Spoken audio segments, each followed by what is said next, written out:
Hello, everyone, and welcome to the session on the Introduction to the BC Transfer System. I'm Fiona McQuarrie, and I'm the Special Projects Coordinator at BCCAT. Thanks for being at this session. So the purpose of the session is to give you an overview of all the different parts of the BC Transfer System and to show you how they all work together to make one of the best transfer credit systems in the world. There's many parts to the BC Transfer Credit System. What we're going to do today is look at the three major parts and how they fit together. Everyone here today probably knows about their own part of the system. So after this session, I hope you'll appreciate even more how your part helps the work of the other parts and how it helps this whole system be successful as it is. The presentation is going to be posted online, but I'd be happy to email the PowerPoint slides for the presentation to anyone who would like them. So let's get started. So the BC Transfer System has three major components. The first is the BC Council on Admission and Transfer, and that includes the council itself, the BCCAT staff, and the three standing committees that report to the council. The second is the Articulation Committees that bring together people at different institutions in the system who teach or do research in the same academic discipline. And the third is the BC Transfer Guide, which is the online resource for transfer credit agreements and information. We're going to look at each of these in turn, but first let's take a look at some of the features of the entire system. We can be really proud that the BC Transfer Credit System is recognized worldwide as a model of how post-secondary transfer credit systems should work. The BCCAT offices regularly receive inquiries and visits from post-secondary education representatives from around the world who want to understand why BC's system works so well and who want to use it as a model for their own systems. Part of the reason why the system is successful is that there are so many participants who contribute their time and their expertise to make the system work. In the BC post-secondary system, there's a very strong belief in the value of a well-functioning transfer credit system. And people also understand that a system like that just doesn't happen by itself. So there's many people contributing to keeping the system running and running well. There's people who serve on the BCCAT Council and its committees and on the Articulation Committees. And at the post-secondary institutions, there's faculty members, academic advisors, counselors, staff, and many other people who make sure that students know about the transfer system and how it can help them. And those people also do the work at their own institutions that contributes to keeping the system running. Another indication of how successful BC's transfer credit system is how much it's used. In any given year in BC, there's just under 180,000 post-secondary students. In most years, around 16% of those will transfer between institutions. When you count the course credits that those students bring with them when they transfer, and also other kinds of transfer, like students at one institution staying at that institution but taking a course at another institution and transferring it back, there's more than 400,000 course credits that get transferred in BC this year. And this level of transfer activity is only able to happen because the BC transfer system is so extensive and comprehensive and because it's so well supported. So let's look at the transfer system itself. Here's some information on the institutions that are the members of the BC transfer system. Every publicly funded post-secondary institution in BC is a member, and there's also two out-of-province public institutions. One is Athabasca University in Alberta, and the other is Yukon University, which used to be Yukon College. There's also 12 private institutions that are members of the system. Some of these operate only in BC, and others are campuses of institutions that have locations in other places outside BC. For a private institution to become a member of the BC transfer system, it usually has to offer an associate degree or some degree program that's been authorized by the Provincial Degree Quality Assessment Board, or DQUAB. Some of the private institutions that belong to the BC transfer system can only transfer or receive credits that apply to their program that has been approved by DQUAB. So let's go on now and take a look at the BC Council on Admissions and Transfer and its parts. So technically, the BC Council on Admissions and Transfer is the governing body that oversees the transfer credit system. and it has three parts. The council itself, which we'll look at in a minute, BCCAT staff members, and three standing committees: research, admissions, and transfer and articulation. The mandate of BCCAT, its formal mandate, is to encourage institutions to have policies and practices in place that encourage post-secondary transfer credit, and also to facilitate transfer credit arrangements being developed through running the articulation committees. So all three parts of BCCAT are designed to work towards achieving these specific goals. The council itself has 19 members. All of them are appointed by the provincial government, except for one of the co-chairs, and that position is the BCCAT Executive Director, which is a staff position. As you can see, there's positions representing public and private post-secondary institutions, faculty and staff, the K-12 system, and there's also a student representative. The council meets 3 times a year, and among its responsibilities are approving BCCAT's annual budget and work plan, overseeing the activities of its 3 subcommittees, and sharing information and trends in post-secondary education and transfer. So next, let's take a look at the staff. BCCAT has 11 staff members, and this is always a surprise to our visitors because they think it's a surprisingly small number of staff to run such a well-developed and such a busy transfer system. But the staff are only able to work effectively because of all the other people involved in the BC post-secondary transfer system that contribute to keeping the system running so well. The staff positions have evolved over the year, partly as the BC transfer system itself has developed. The very first BC transfer guide was a set of mimeographed pages that were bound into a booklet. So obviously at that time, the BCCAT staff didn't have to include positions that work with technology. The jobs have also evolved as staff has turned over, as people with different skill sets have joined the staff and left, and the job tasks and responsibilities have changed as those skill sets have evolved. But right now, BCCAT has 2 employees that have been there for more than 15 years and 2 employees with more than 10 years of experience. So there's also a great deal of continuity and organizational memory among the current staff members, which also facilitates the work that the staff do. So now we'll look at the third component of BCCAT, which is the council standing committees. There are 3 of them, and they report to the council. And these are the Research Committee, the Admissions Committee, and the Transfer and Articulation Committee. The chair of each of these committees is a member of the BCCAT Council, and the members of the committees are appointed by the provincial government. The Research Committee commissions and oversees research around student mobility. Every year, it puts out a call for research proposals for specific topics that have been chosen by the committee members and by BCCAT's council. And the research is conducted by external contractors that work with BCCAT staff. The Admissions Committee, as per its name, looks at issues related to admissions processes and institutional capacity, and it also commissions research around these topics every year. And the Transfer and Articulation Committee oversees the articulation committees, which we'll look at in a moment. And it also commissions research projects every year. Another part of its work is administering the research funding that's available to the articulation committees to do research on transfer-related issues in their specific subject. So now we'll look at the articulation committees.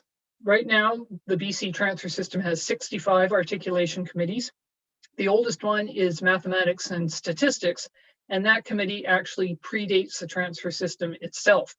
It started informally in 1967, and the first transfer agreements in BC were put together by math and stats instructors at several lower mainland colleges and universities who were having informal meetings. At these meetings, they discussed that it was pointless, in their view, for students to take certain math courses at a college and then have to take the same courses again after they transferred to university. So the members of the committee informally agreed to recognize credit from equivalent courses in each other's programs, and that's where the transfer credit system in BC started.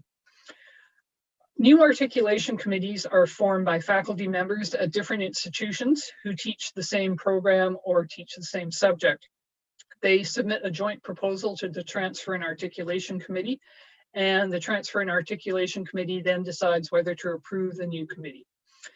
The number and the type of articulation committees have evolved over time as programs and courses that are offered at BC's post-secondary institutions have also evolved. For example, there's usually been discussions in the last couple of years as to whether faculty members in interdisciplinary programs should have a separate articulation committee for interdisciplinary studies, or whether faculty members in those programs should belong to the articulation committee that is closest to their own subject. When articulation committees were first created, the main activity at their annual meetings was articulation. They would actually form or update or cancel transfer agreements for that discipline. Some committees still do that work at their meetings, but now a lot of that work can be done online in between meetings. So now articulation committee meetings now include a lot more than articulation. They include discussions of changes or updates or new trends in the subject that everyone is involved with. They also talk about issues like academic integrity, course content and structure, and effective teaching techniques. And usually there's a social component to the meetings, such as a dinner or a happy hour or a field trip. And that part of the meeting is really important for building connections between institutions that then may work to support articulation agreements in the future. So finally, let's take a look at the third part of the BC transfer system, which is the BC Transfer Guide. The BC Transfer Guide is the online listing of BC's transfer agreements. It is a very popular website. It gets over 500,000 visits every year, and the visitors come from all around the world. So students may use it before they come to British Columbia, or they may be in the BC system already and use it to determine what their transfer options are in the programs or the courses that they're taking. The guide lists all of the eligible transfer agreements in BC. It lists course-to-course agreements, as well as other types of transfer agreements, like block transfer and subject-specific transfer.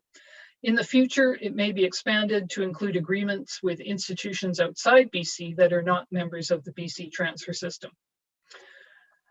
On the BC Transfer Guide site, the course-to-course agreements can be searched by course. So, for example, if a student takes microeconomics at one institution, they can enter that into the search function and see all the other institutions in BC where that specific course will transfer. They can also do searches by institution. For example, if they're enrolled at Alexander College, they can enter that institution's name into the search function and see what courses at Alexander transfer to other BC transfer system member institutions. And the search results can be downloaded, which is a really useful function for students and advisors and anyone else exploring transfer possibilities, because it saves them having to do the same search over again. The transfer agreements that are in the BC Transfer Guide are created and posted through the Transfer Credit System, or the TCS, which is a computer network that's administered by BCCAT that connects all the BC transfer system member institutions. So what we're going to look at next is how those transfer agreements are created and posted to the Transfer Credit Guide. So the first step in this process is that an institution gets a request for a course to be transferable. This could be a request for a new course that's just been created. It could be a request from a student who's taken a course and it isn't in the transfer guide and wants to see if the course will transfer. Or it could be a request to review an existing course that has changed and to determine if it should still be transferable. So the transfer credit staff at the institution that receives the request upload the course outline and any other documentation they have into the transfer credit system, into the TCS. And through the TCS, they can send that request to all the institutions where the course might transfer, or where it already transfers, if it's a course that's been revised. The transfer credit staff who receive the request at the receiving institution will then forward that request within the institution for evaluation. So the request will go to usually a faculty member or possibly a department head or a dean, and the evaluator will look at the request and determine whether or not the course could be awarded transfer credit. The evaluator could ask for more information about the course before making their decision, and they could also ask that the request be closed, which can happen, for example, when the course that's where the request is from isn't in a discipline that's offered at that particular institution. So once the evaluator makes their decision, they send the request back to the registrar's office or to the transfer credit staff at their institution. And that office will then enter the decision back into the TCS, and BCCAT will review the decision. And BCCAT doesn't decide whether the transfer credit request is valid or not. BCCAT's role at this stage is to just check for things like that the course name is complete, that the credit value is accurate, just to make sure that the agreement that's been submitted reflects what the course represents. And once that review has taken place, and possibly BCCAT will ask for clarification, and once that's been sorted out, then BCCAT will post the agreement to the BC Transfer Guide, and that is how it works. So just to wrap up, here are links that are on the BCCAT website or on the BC Transfer Guide website that review all the information that I've reviewed today in much more detail. There's lots of good information at these sites, and there's lots of good information on the BC transfer system in general on the BCCAT website and on the BC Transfer Guide website. And the BCCAT staff, of course, are always available to help with questions or problems or concerns, because that's what we're here to do. So let's move on now and go to questions and comments.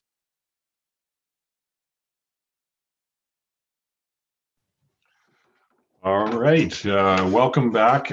Thank you for the minor technical difficulties we had. We got our feeds mixed up, but I think we got it all sorted out, and people were understanding in the chat. So last session of the day, we all probably would have been a little too optimistic to be able to go through it without any minor difficulties. So thanks for bearing with us. I just wanted to put a link into the chat for everybody. There is in the chat, I put in a link to the history of the BC transfer system. This is a good place to go if you want to see a little bit more about the various institutions that have become part of our system over the years. And I also wanted to clarify one other spot, one other item. In earlier, we mentioned that the executive director of BCCAT is also the co-chair of council, and that is appointed by the minister, and there are no term limits. So I just wanted to clarify on that point. So I don't see any questions in the chat or the session in Q&A, so I will give it about a minute to see if you have any last minute questions in the chat. Otherwise, what I'd like to do is just remind everybody that this concludes the day one of JAM, but that doesn't mean that you can't engage through the community. The community boards are open at all times, and so feel free to continue to post pictures, comments, questions in the discussion board. There's lots of great material going on in there, and we're going to be answering questions and doing our best to engage with other attendees throughout that session. Starting tomorrow, we will be beginning at 9:45 a.m. With a wrap-up, as well as an awarding of the BCCAT Transfer Awards, which will then lead us into a plenary session on micro-credentials, which is something that has been on our desk and on our minds quite a bit lately. So there is one question that is just put in the chat by Wilma Gus. And so the question, Fiona, is what is the process to add courses that have been articulated but lost in the flux and are not in the BC Transfer Guide? That's a real good question. I'm not quite sure what lost in the flux means, but any course that's eligible to be in the BC Transfer Guide can be submitted to the transfer credit person at the sending institution, who will then put it into the transfer credit system and oversee the process of getting it articulated. If the course is one that's been submitted into the system and there hasn't been a response yet from the institutions that it was sent to, then the usual process would be, again, to go to the transfer credit person at your institution and ask them to follow up on the request and to perhaps remind the institutions that the request was sent to